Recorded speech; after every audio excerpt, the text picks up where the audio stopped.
Bahwa kami penasihat hukum keberatan dengan tuntutan penuntut umum terhadap terdakwa 6 Muhammad Ahmad Akbar dengan pidana penjara selama 9 tahun, dikurangi masa penangkapan dan penahanan yang telah dijalani, dan pidana denda sejumlah 500 juta dengan ketentuan apabila dalam waktu 1 bulan pidana denda tidak dibayar, maka harta kekayaan atau pendapatan terdakwa disita dan dilelang oleh jaksa untuk melunasi pidana denda yang tidak dibayar. Dan apabila penyitaan dan pelelangan kekayaan atau pendapatan tersebut tidak cukup atau tidak memungkinkan untuk dilaksanakan, pidana denda yang tidak bayar tersebut diganti dengan pidana penjara selama 140 hari. Tanggapan bahwa kami penasihat hukum keberatan tidak sependapat dengan jaksa penuntut umum mengenai beratnya penuntutan terhadap terdakwa Muhammad Ahmad Akbar dikarenakan: 1. Gugurnya berita acara pemeriksaan BAP demi hukum. A. Pelanggaran pasal 56 KUHP wajib didampingi penasihat hukum. Pasal 56 ayat 1 KUHP Undang-Undang Nomor 8 Tahun 1990 menegaskan, dalam hal tersangka atau terdakwa disangka atau didakwa melakukan tindak pidana yang diancam dengan pidana mati atau ancaman pidana 15 tahun atau lebih, atau bagi mereka yang tidak mampu yang diancam dengan pidana 5 tahun atau lebih dan tidak mempunyai pendidikan sivil, pejabat yang bersangkutan pada semua tingkatan pemeriksaan dalam proses peradilan wajib menunjuk penasihat hukum bagi mereka. Kata wajib dalam pasal ini bukan bersifat anjuran, melainkan perintah imperatif bagi penegak hukum. Mahkamah Agung telah menegaskan hal ini dalam putusan Mahkamah Agung nomor 367 K /P 1998. BAP yang dibuat tanpa didamping PH pada ancaman pidana mati atau 15 tahun ke atas dinyatakan batal demi hukum. Putusan FK nomor 1565 K /P 1991 pemeriksaan tanpa PH dalam perkara ancaman hukuman berat mengakibatkan BAP tidak mempunyai kekuatan pembuktian. Putusan Mahkamah Agung 2649 K P Sus /2012 apabila PH yang ditunjuk tidak benar-benar mendampingi secara aktif dari awal hingga akhir pemeriksaan, tidak memenuhi syarat pasal 56 KUHP.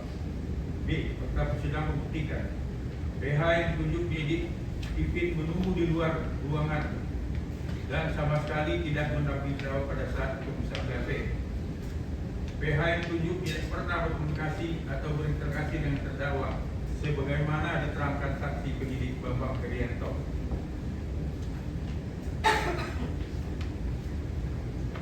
PH yang ditunjuk menandatangani BAP setelah pemeriksaan selesai tanpa membaca bersama terdakwa, tanpa menanyakan kepada terdakwa apakah BAP sudah benar. Tidak ada surat penolakan pendamping PH yang ditangani terdakwa sebagaimana disyaratkan hukum acara. Terdakwa tidak pernah dipertemukan dengan PH penunjukan sebelum pemeriksaan dimulai. C. Saksi Alam, Saksi Ali Anam Sofian Tornado, ahli hukum pidana, menyatakan pendampingan dari awal hingga akhir adalah syarat mutlak. Jika penasihat hukum tidak hadir, pendamping dari awal pemeriksaan itu bukan pendampingan BAP yang dibuat tanpa pendampingan PH secara komprehensif dan awal hingga akhir dinyatakan batal demi hukum. Demikian BAP terdakwa batal demi hukum dan tidak dapat dijadikan alat bukti yang sah dalam persidangan ini. C. 2. Pencabutan BAP oleh terdakwa. Terdakwa secara tegas dan konsisten mencabut keterangan BAP di muka persidangan dengan alasan yang sah secara hukum. A. BAP dibuat di bawah tekanan, ancaman, intimidasi verbal oleh umum penyidik. B. Terdakwa tidak diberi kesempatan membaca BAP sebelum ditandatanganinya. C. Penyidik menyampaikan ancaman kalau mau bicara dengan lawyer berarti perkara mau dilanjutkan akan dipenjara puluhan tahun. D. Penyidik secara terang-terang meminta uang Rp 300 juta kepada terdakwa agar perkaranya tidak naik, yang diperkuat dengan keterangan terdakwa lainnya. Pasal 52 KUHP menjamin Dalam pemeriksaan pada tingkat penyidikan dan pengadilan, tersangka atau terdakwa berhak memberikan keterangan secara bebas kepada penyidik atau hakim. Mahkamah Agung dalam putusannya nomor 229/P/1918 menegaskan bahwa pencabutan keterangan di BAP yang dilakukan di muka persidangan dengan alasan yang logis dan didukung fakta persidangan, keterangan di BAP tersebut tidak dapat lagi dipergunakan sebagai alat bukti. SEMA nomor 4 tahun 1998 juga menegaskan penilaian keterangan terdakwa diserahkan sepenuhnya kepada hakim yang memperhatikan koherensi seluruh fakta persidangan.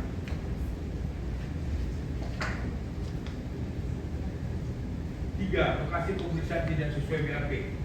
Penyidik Yosi dalam keterangannya mengakui bahwa dalam BAP tertulis pemeriksaan dilakukan di Polsek Cempaka Putih, namun fakta pemeriksaan dilakukan di ruang staf rutan Sleman.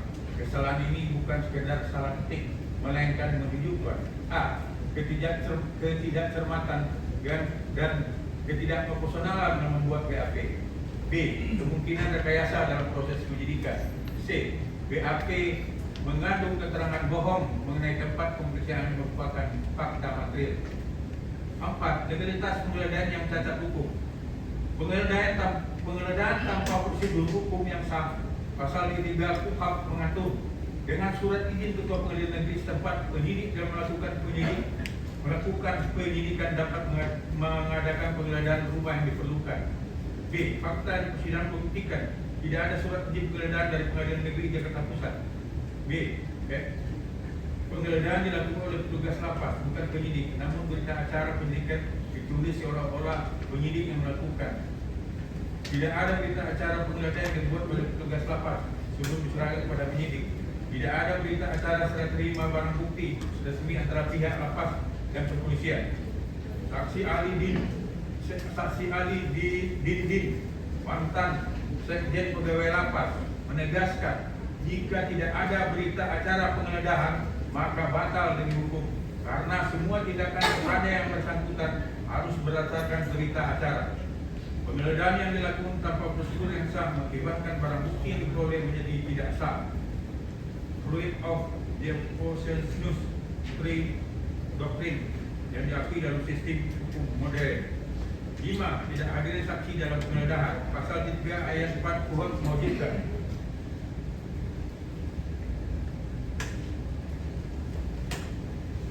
setiap kali memasuki rumah harus disaksikan oleh 2 orang saksi dalam hal tersangka atau penghuni menyetujuinya. Fakta sidang, saksi Eka mengakui bahwa pada saat penggeledahan tidak ada saksi independen yang menyaksikan proses secara resmi, hanya ada sesama petugas lapas. Saksi ahli Anam Sofian menegaskan dalam penggeledahan minimal harus ada saksi yang melihat untuk menjamin objektivitas. Jika tidak ada saksi, maka siapa yang menjamin objektivitas penggeledahan tersebut? 6. Pelanggaran hak asasi manusia terdakwa. Status high risk sebelum putusan berkutat tetap ahli Dindin mantan Sekjen Dirjen Lapas menegaskan tidak bisa terbukti terdakwa sebagai narapidana high risk sebelum keputusan inkrah. Jika sebelum putusan inkrah sudah dijadikan high risk tanpa bukti, maka hal tersebut merupakan pelanggaran HAM. Menetapkan terdakwa sebagai napi high risk dan memindahkan ke fasilitas Nusa Kambangan sebelum ada putusan berkekuatan hukum tetap merupakan pelanggaran nyata terhadap a. asas praduga tidak bersalah. Pasal 8 Undang-Undang Nomor 48 Tahun 2009 tentang kekuasaan kehakiman. B. Pasal 28D ayat 1 Undang-Undang Parlemen tentang jaminan perlakuan yang adil dalam proses hukum. C. Pasal 18 ayat 1 Undang-Undang 39 tentang HAM yang melarang penangkapan dan penahanan semena-mena. 7. Terdakwa adalah penyalahguna bukan pengedar. Saksi ahli Komjen Pol Purnawan Anand Iskandar, mantan Kepala BNN dan ahli hukum narkotika, menjelaskan secara komprehensif bahwa Undang-Undang 35 Tahun 2009 tentang narkotika bukan undang-undang pidana murni, melainkan undang-undang dengan pendekatan kesehatan. Undang-Undang narkotika pendekatan utamanya adalah pendekatan kesehatan. Terdapat pasal 54 dan spesifik menyatakan bahwa penyalahgunaan dan pecandu wajib menjalani rehabilitasi. Pasal 4 Undang-Undang 35 tahun 2009 menyatakan tujuan utama narkotika adalah huruf C, memberantas peredaran gelap narkotika, bukan memberantas penggunanya. Huruf D, menjamin pengaturan supaya rehabilitasi medis dan sosial bagi penyalahguna dan pecandu. 8. Perbedaan fundamental penyalahguna dan pengedar. Ahli Komjen Pol Purnawan Anak Iskandar menegaskan, perbedaan antara penyalahgunaan dan pengedar terletak bukan pada kepemilikan, tetapi pada tujuan kepemilikannya.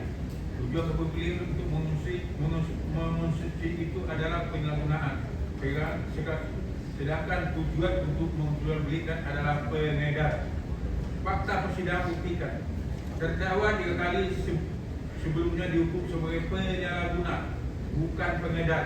Putusan PN Pusat nomor 1022/Pit/2017 dan PN Jakarta Selatan nomor 454/Pit/2003.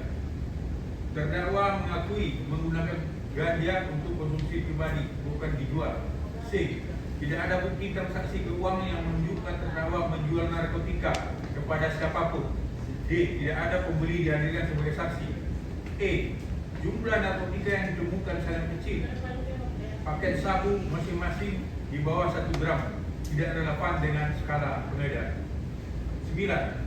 Kewajiban hakim untuk melakukan asesmen. Pasal 127 ayat 2 Undang-Undang Nomor 35 Tahun 2009 mewajibkan dalam memutuskan perkara sebagaimana dimaksud pada ayat 1, hakim wajib memperhatikan ketentuan sebagaimana dimaksud dalam pasal 54, pasal 55 dan pasal 103. B.